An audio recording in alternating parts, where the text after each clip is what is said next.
How's it going, everyone? My name's the King Coda, and I'm here to bring you a tips and tricks and just general things that I wish I had known and done sooner in Genshin Impact. If you wind up enjoying this video or find any of these tips useful, please feel free to leave a comment down below letting me know how you feel, a like on the video, and subscribe for more. And without any further ado, let's get into it with tip number 1.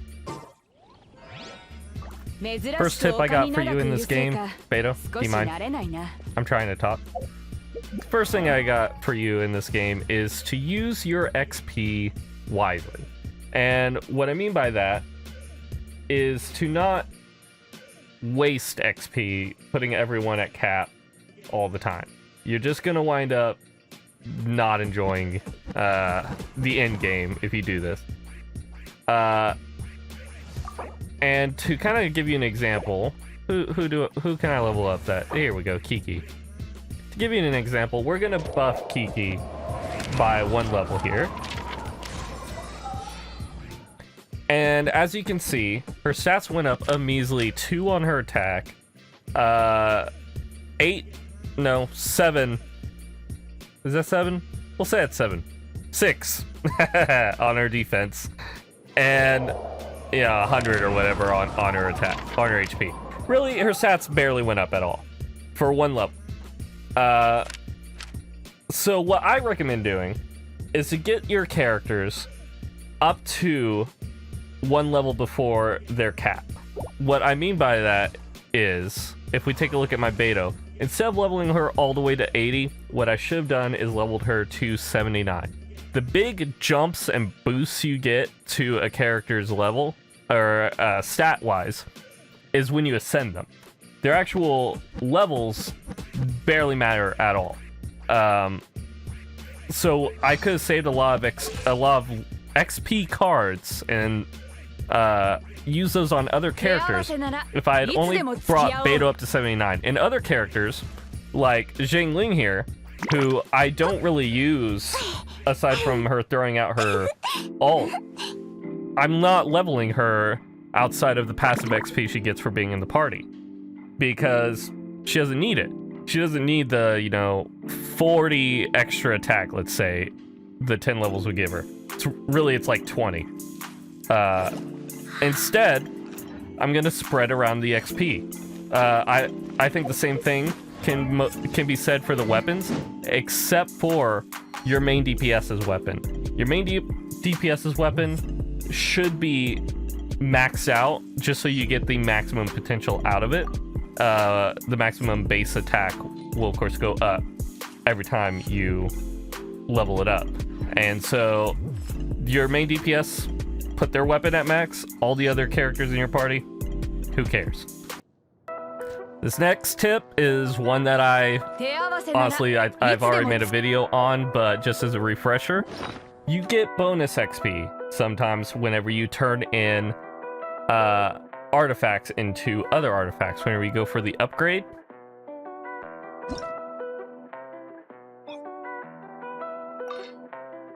you can see I'm getting plus 2,520 XP here. There's a chance that will go to 2 times XP or 5 times XP, and I've heard even up to 10 times XP. But it's a waste to have that happen with these low rarity artifacts. So there's 2 things you can do with this. Instead of auto adding low rarity artifacts, instead what you do, you go in and you select and you add all your blues, your useless purples, your trash yellows even, that don't have a stat roll that you're actually going to use. You turn those in until you get to 1 or 2 levels from the cap, and then if you want to, feed in your low rarities. Also, if it is a item that is a +0 and you're wanting to check and see if maybe this might roll like a god roll on its 4th substat, then use the low rarity resources to help get you to that 4 without committing a lot of XP, to see if it gives you that substat that you want. Aside from that, if you're like me and you're always out of Mora, as you can see I have 95,000 Mora. these low rarity artifacts do break down. I'm actually gonna go ahead and do it because I just need the Mora for leveling up characters.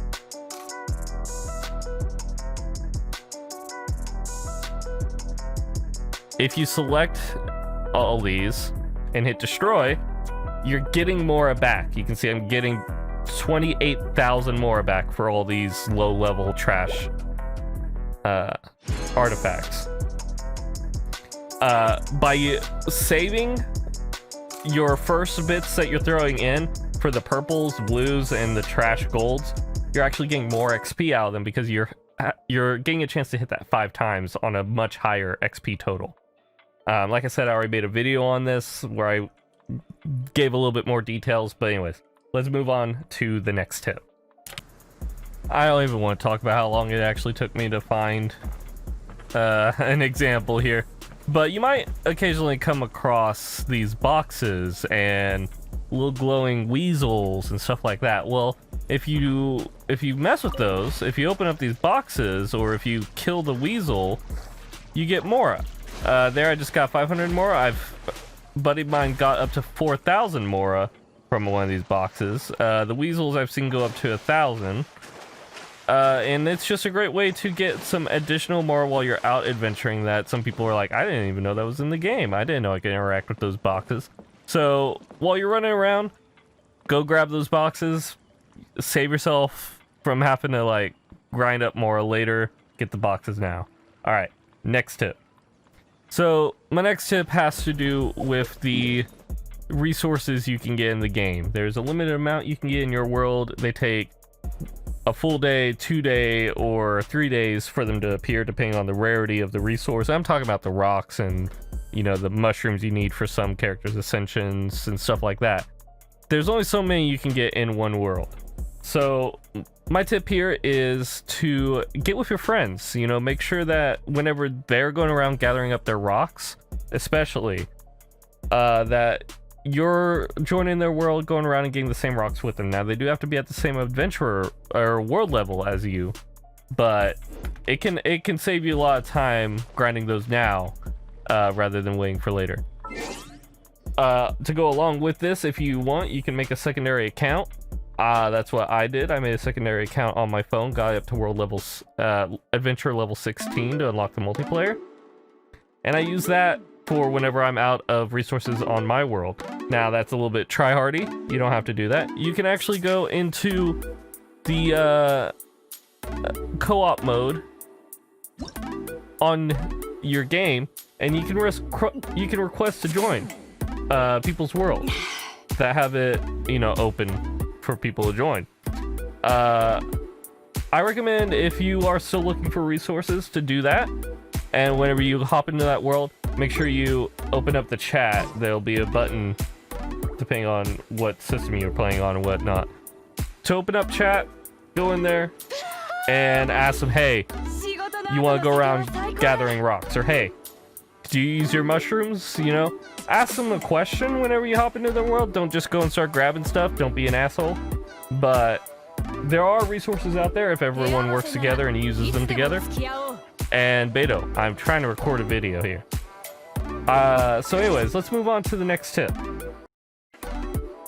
This tip involves resin. Now, I know I've made videos on it, other people have made videos on it. Resin sucks, and I get that. So my tip for how to deal with the suckiness of resin is to plan how you're going to use your resin.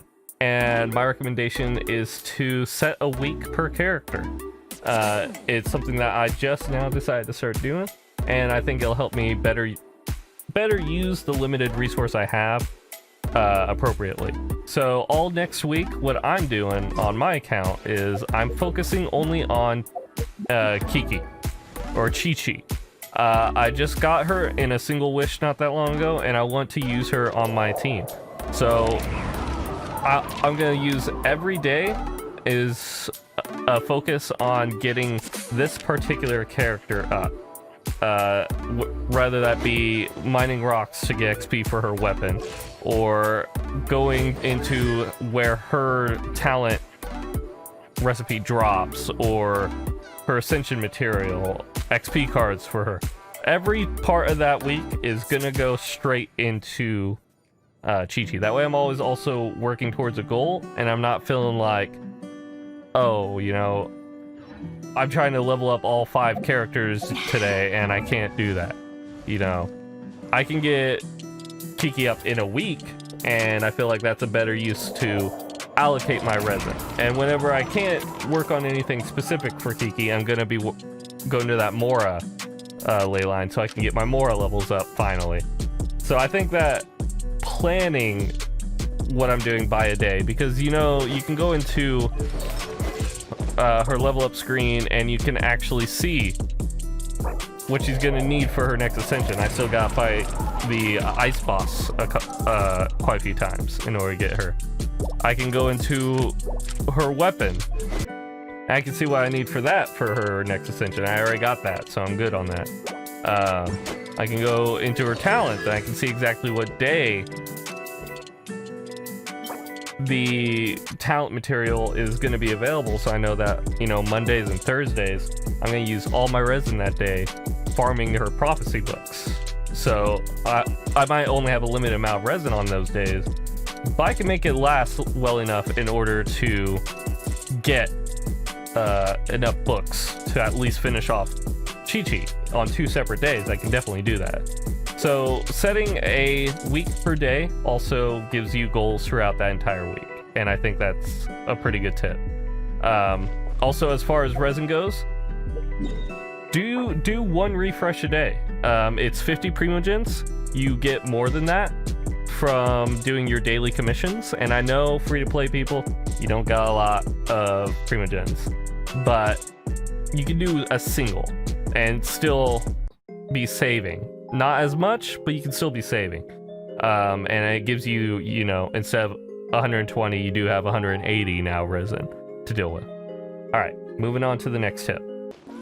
Alright, so for this tip, we're gonna use my good buddy Duval in here, and hope that I can actually do this tip correctly. And this is gonna be dodging. Now, I know some of us know about dodging, but not a lot of us do. So if I start a run at the right moment, right before Duval hits, I will actually dodge his attack.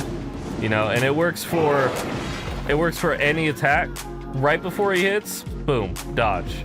You know? I know it's kind of a basic tip, not everyone needs it, but I do see some of you guys out there just not dodging. So my next tip is one that, again, I'm sure lots of people already know about. It's kind of a basic mechanic of the game, but that is elemental resonance.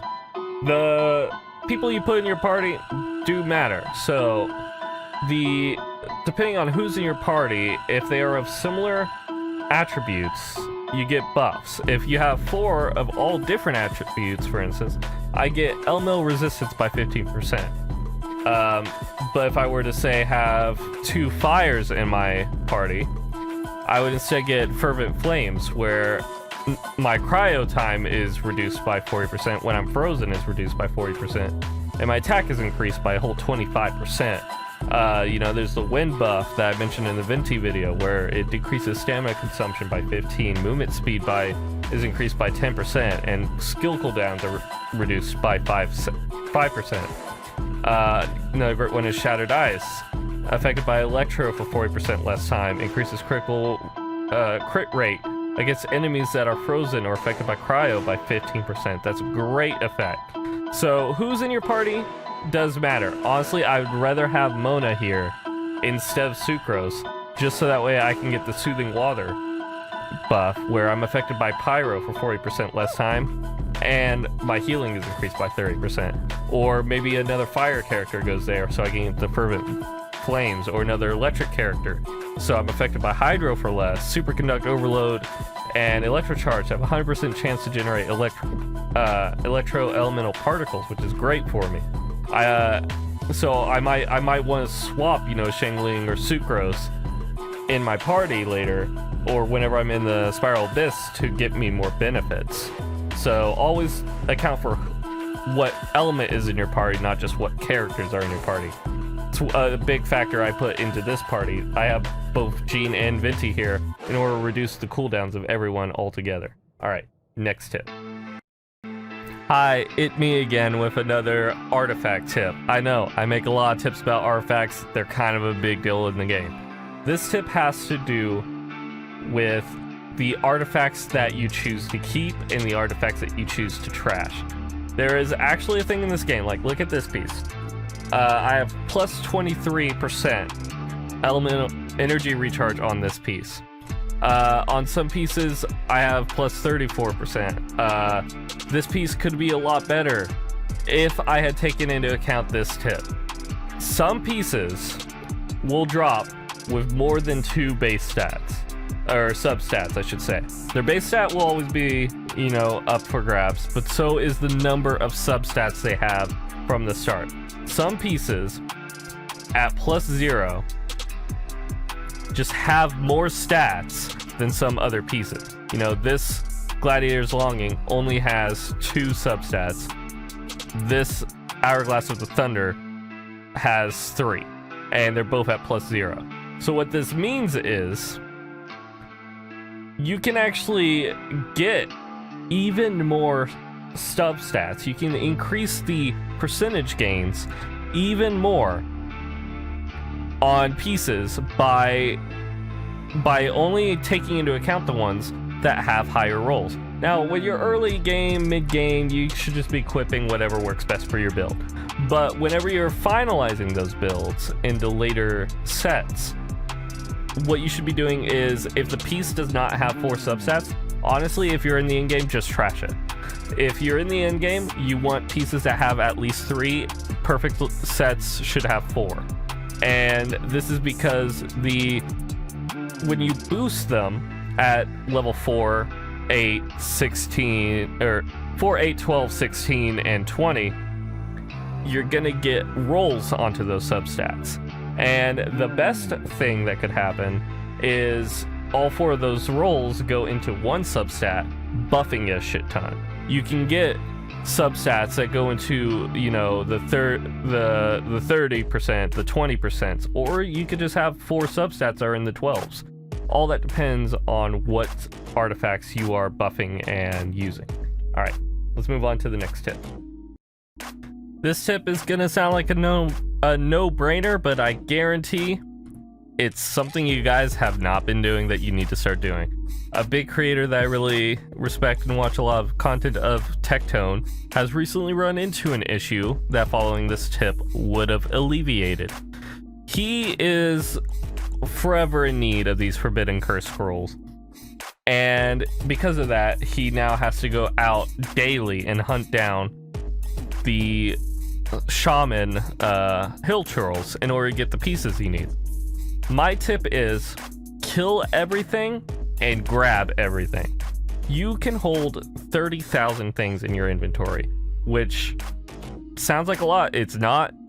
You'll fill that up pretty quickly over the course of this game, but what it is it does give you a little pocket to be able to be like, I'm gonna hoard a shit ton of things. And what you should be hoarding especially is mob drops. I know you want to get to that next chest and you're ignoring the slimes you're running past, and then you're gonna be like me, needing to level Venti, who takes slime concentrate, and I need to make that. Well, luckily I kill enough slimes, so I'm getting enough of the even low rarity drops that I can make as much stuff for Venti as I need at every level turn he gets. I'm starting to build these that I needed for my Beto. Before I started making sure I was killing everything, hoarding everything, I had 0 of these. Now I'm starting to build up a lead in order to make sure I can ascend and level up Beto's skills. What a lot of people are running into is they aren't going around and killing every passive mob that they're running across, and as a result, they're running into the issue of not having enough. So definitely make sure whenever you're running around, looting chests, going from quest to quest, kill every pack of mobs you run into. Doesn't have to be the individuals. You know, if you're short on time, definitely just do whatever you have to do. But if you're like me and you're just running around all day, killing mobs equals getting the drops I need pretty regularly. And I think that this is a tip that everyone needs to appreciate. You know, it's common sense. You're like, no, duh, I need to kill things. But are you? Are you killing things? Are you making sure you're grabbing everything? You know, you might be looking at the chilies you need for Zhangling, and you're like, I'm not going to use Zhangling. I don't need those. But do you know that other characters won't need them? There are other characters that are coming out in this game, some of which you might actually want to use, that might require chilies as their ascension material. And heaven help us if there's a character that comes out that needs crab as its ascension material. You know? Do you know for certain that you have everything that you need for every character that you will be playing, not only now, but in the future? If you can't say that, because even I can't say that, and I'm somebody that is doing this tip, then make sure you follow this tip and grab everything. Fill up your inventory with as much lizard tails, as many flowers, mushrooms, lotus heads, as much as you think will be necessary to at least get started on the next character you want to ascend. Alright guys, that's going to be it for me in today's video. I hope that at least one of these tips was useful for you.